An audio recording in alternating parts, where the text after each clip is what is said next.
Welcome to mega 9 TV. గత కొన్ని రోజులుగా ఆకాశమే హద్దుగా పరిగెడుతూ పసిడి ప్రియుల గుండెల్లో రైళ్లు పరిగెత్తించిన బంగారం ధరలు ఈ రోజు ఒక్కసారిగా పల్టీ కొట్టాయి. అమ్మయ్య, బంగారం ధరలు దిగొచ్చాయని సగటు కొనుగోలుదారుడు ఊపిరి పీల్చుకునేలా బులియన్ మార్కెట్లో ధరలు ఒక్కసారిగా ఢమాలన్నాయి. నిన్నటి వరకు పైకి చేరిన బంగారం, వెండి రేట్లు ఈ రోజు అనూహ్యంగా తగ్గడంతో కొనుగోలుదారుల్లో కొత్త ఆశలు చిరిగిస్తున్నాయి. ఈ రోజు అనూహ్యంగా తగ్గడంలో కొనుగోలుదారుల్లో కొత్త ఆశలు చిగురిస్తున్నాయి. మరి ఈ రోజు దేశంలోని ప్రధాన నగరాలైన హైదరాబాద్, ఢిల్లీ, చెన్నైలో తులం బంగారం ధర ఎంతకు చేరింది? 22 క్యారెట్ల, 24 క్యారెట్ మేలిమి బంగారం రేట్లు ఎలా ఉన్నాయో ఇప్పుడు చూద్దాం.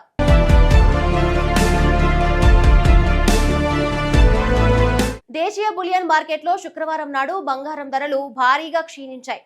తెలుగు రాష్ట్రాల ముఖ్య నగరాలైన హైదరాబాద్, విజయవాడ, విశాఖపట్నంలో 22 క్యారెట్ల 10 గ్రాముల ఆభరణాల బంగారం ధర, అలాగే 24 క్యారెట్ల మేలిమి బంగారం ధర నిన్నటి రేట్లతో పోలిస్తే గణనీయంగా తగ్గాయి. ఇక దేశ రాజధాని ఢిల్లీ, ఆర్థిక రాజధాని ముంబై, అలాగే తమిళనాడు రాజధాని చెన్నైలలో కూడా పసిడి రేట్లు దిగొచ్చాయి. నిన్నటి వరకు ఆభరణాలు కొనాలా వద్దా అని వెనకాడగాడిన సామాన్య మధ్యతరగతి ప్రజలకు ఈ ధరల పతనం ఊరటనిస్తుంది. పెళ్లిళ్ల సీజన్, శుభకార్యాల ముహూర్తాలు దగ్గర పడుతుండటంతో జ్యువెలరీ షాప్ల వైపు పరుగులు తీసేందుకు కొనుగోలుదారులు సిద్ధమవుతున్నారు. హైదరాబాద్ లో 10 గ్రాముల 24 క్యారెట్ల స్వచ్ఛమైన మేలిమి బంగారం ధర 1,46,170 వద్ద ట్రేడ్ అవుతూ ఉండగా, 22 క్యారెట్ల బంగారం ధర 1,33,990 రూపాయలుగా కొనసాగుతుంది. చెన్నైలో 24 క్యారెట్ల గోల్డ్ రేట్ 1,47,290 రూపాయలుగా ఉండగా, 22 క్యారెట్ల ధర 1,35,010 రూపాయల వద్ద ట్రేడ్ అవుతూ ఉంది. బెంగళూరులో 24 క్యారెట్ల బంగారం ధర 1,46,170 వద్ద ట్రేడ్ అవుతూ ఉండగా, 22 క్యారెట్ల రేటు 1,33,990 రూపాయల వద్ద కొనసాగుతుంది. ఢిల్లీలో 24 క్యారెట్ల బంగారం ధర 1,46,320 రూపాయల వద్ద కొనసాగుతూ ఉండగా, 22 క్యారెట్ల రేటు 1,34,140 వద్ద ట్రేడ్ అవుతుంది.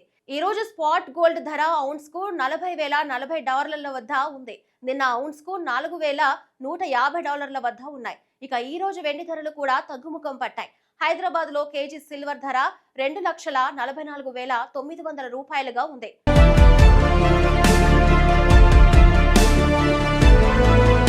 నిన్నటి వరకు రికార్డుల స్థాయిలకు చేరిన పసిడి ధరలు ఒక్కరోజు వ్యవధిలోనే ఇలా ఉన్నఫలంగా కిందికి దిగిరావడం వెనుక గ్లోబల్ మార్కెట్లో చోటు చేసుకున్న కీలక పరిణామాలు ఉన్నాయి. అంతర్జాతీయ మార్కెట్లో చోటు చేసుకున్న market profit booking, US dollar index లో వచ్చిన మార్పులే ఈ ధరల తగ్గుదలకు ప్రధాన కారణమని ఆర్థిక విశ్లేషకులు చెబుతున్నారు. ఇన్వెస్టర్లు తక్కువ వ్యవధిలో లాభాలను స్వీకరించడానికి బంగారాన్ని విక్రయించడంతో మార్కెట్లో సరఫరా పెరిగి ధరలు కిందికి దిగొచ్చాయి.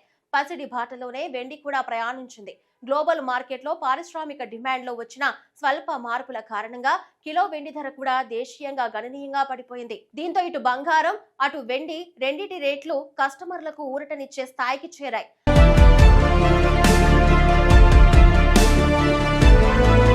అయితే మార్కెట్లో ధరలు తగ్గినా ఈ సమయం కొనుగోలుదారులకు అనుకూలమేనా? ఇప్పుడు బంగారం కొనడం లాభదాయకమేనా అంటే బులియన్ మార్కెట్ ఎప్పుడు అత్యంత వేగంగా మారే స్వభావం కలిగి ఉంటుంది.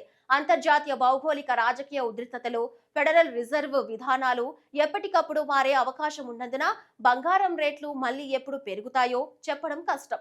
అందువల్ల శుభకార్యాల కోసం ఆభరణాలు కొనుక్కోవాలనుకునేవారు, అలాగే దీర్ఘకాలిక పెట్టుబడిగా భావించేవారు ఎప్పటికప్పుడు రోజువారీ మార్కెట్ కదలికలను గమనిస్తూ అడుగులు ముందుకు వేయడం శ్రేయస్కరం. చూశారుగా ఈ రోజు పసిడి వెండి ధరల తాజా పరిస్థితి.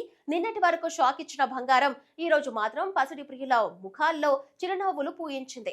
రేపటి మార్కెట్లో ఈ ధరలు ఇలాగే కొనసాగుతాయా లేక మళ్ళీ పెరుగుతాయా అనేది చూడాలి. రోజువారీ బంగారం, వెండి ధరల తాజా వివరాలు, మార్కెట్ అప్డేట్స్ కోసం చూస్తూనే ఉండండి మెగా 9 టీవీ.